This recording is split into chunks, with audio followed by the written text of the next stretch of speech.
안녕하세요. 이종태 행복TV입니다.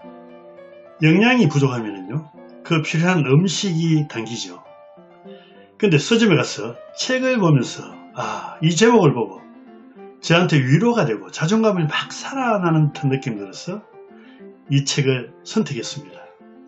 온전히 나를 사랑할 수 있는 심리학적 안내서이고요.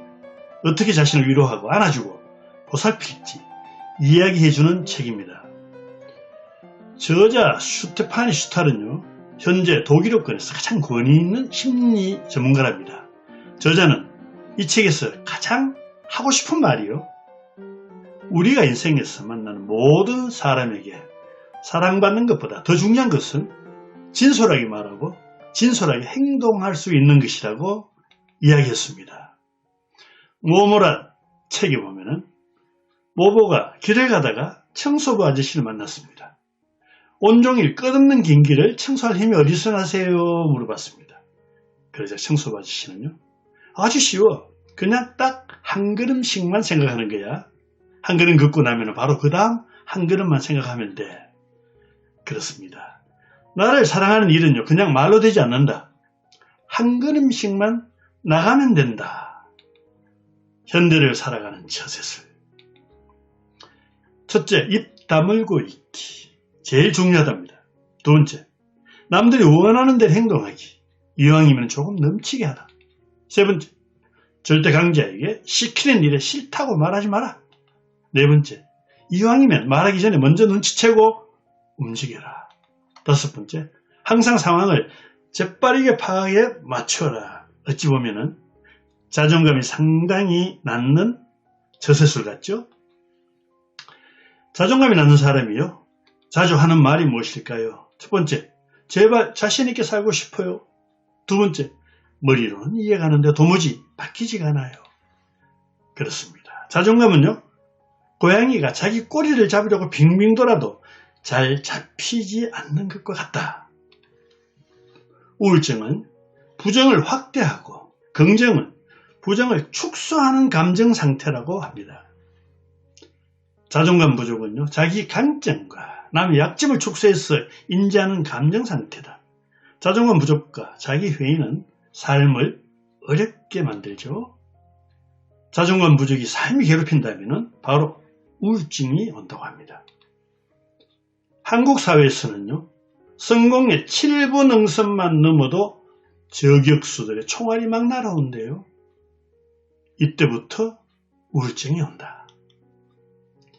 넥슨 김정주 회장이 54세 우울증으로 얼마 전에 죽었는데 신문기사의 제목이었습니다.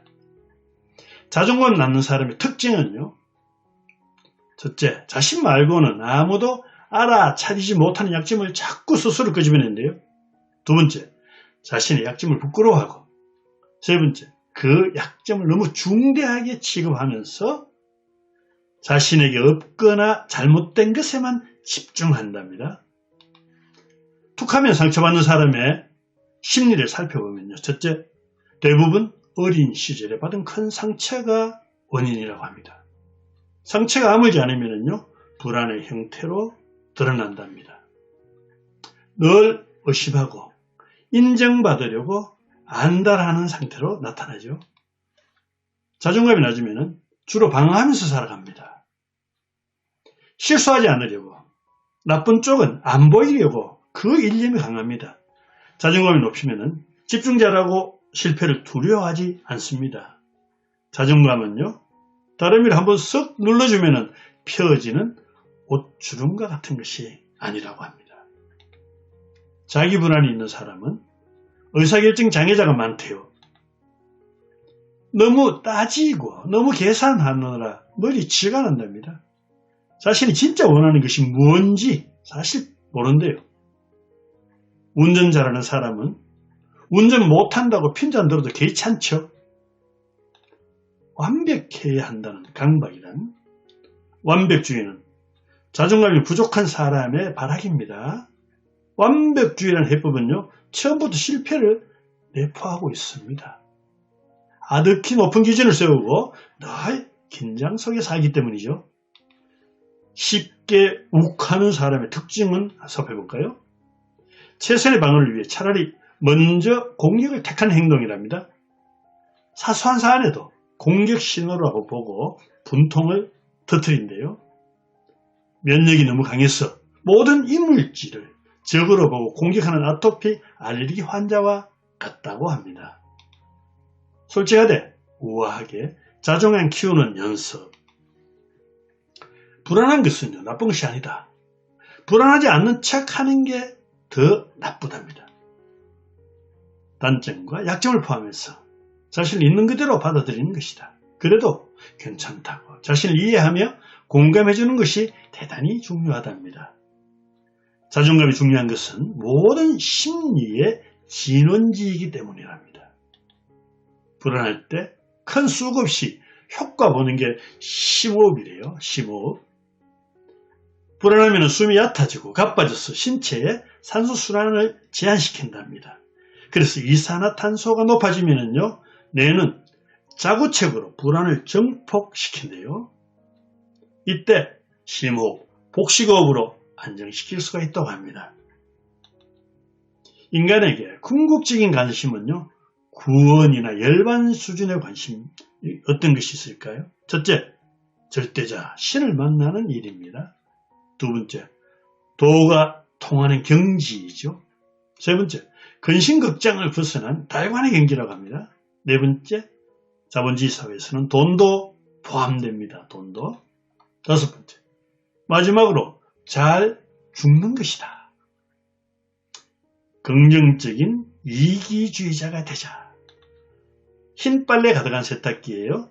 검은 셔츠 하나만 넣어도 죄다 얼룩이지죠. 난 형편없어. 하찮아.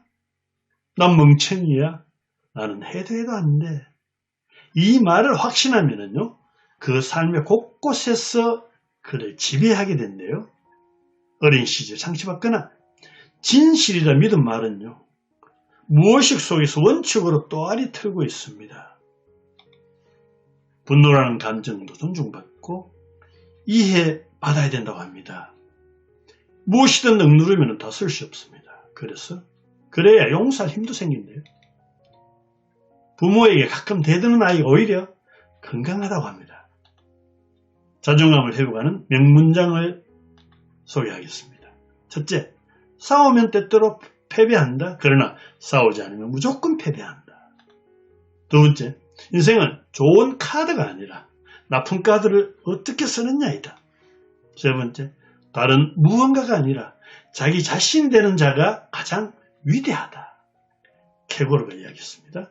네 번째, 넘어지는 게 잘못이 아니라 일어나지 않는 게 문제다. 다섯 번째, 관심받는 가장 좋은 방법은요, 관심을 주는 것이래요. 여섯 번째, 어디서 왔느냐보다 어디로 가느냐가 중요하다. 마지막 일곱 번째, 나는 형편없어 해서 나는 훌륭해 자책에서 자존감 강함으로 바뀌는 게 중요하다고 이야기합니다. 왜 그때 아무 말도 안 했나요? 자신감이 없는 사람은 자신이 남보다 튈까봐 걱정합니다. 가급적 뒤로 물러나 있고 말하면 안 되는 줄 알고 있습니다. 대부분 상처는요, 말해야 할 때 못한 것에서 시작한다고 합니다. 당신은 남의 기대에 부응하려고 태어나지 않았습니다. 첫 번째, 기쁨을 허락하라. 성공한 경험과 뭐 체험담이 있다면 행복감에 빠져들어보자. 그냥 나를 좀 의식적으로 보고 듣고 느껴보세요. 남의 기대에 부응하려고 태어나지 않는다. 두 번째는요, 여가를 계획하세요. 삶에서 더 많은 기쁨을 찾기 위해서입니다. 충전한 기력이 바닥나면 몸이 축나고 병이 든다고 합니다. 세 번째는 웃을 기회를 스스로 만들자. 유머, 농담, 취미, 사교를 하고 재미가 오길 기다리지 말고 직접 재미를 사냥하러 나가시기 바랍니다. 네 번째, 뿌듯함을 느끼자. 지향할 감정은요, 교만하거나 자만이지 자랑스러움과 뿌듯함이 아닙니다. 스스로에 대한 만족감과 기쁨이 확장된 상태가 뿌듯함이라고 합니다. 나만 모른다. 내가 잘하고 있다는 것. 나의 자존감을 보살피는 독일 심리학 책을 소개했습니다. 어떻게 자신을 위로하고 안아주고 보살필지에 대한 이야기였습니다. 당신만 모른다. 당신이 잘하고 있다는 것. 오늘 이 내용을 보시고 자존감을 살리는 귀한 기회가 되기를 소망합니다. 구독과 좋아요 부탁드립니다. 감사합니다.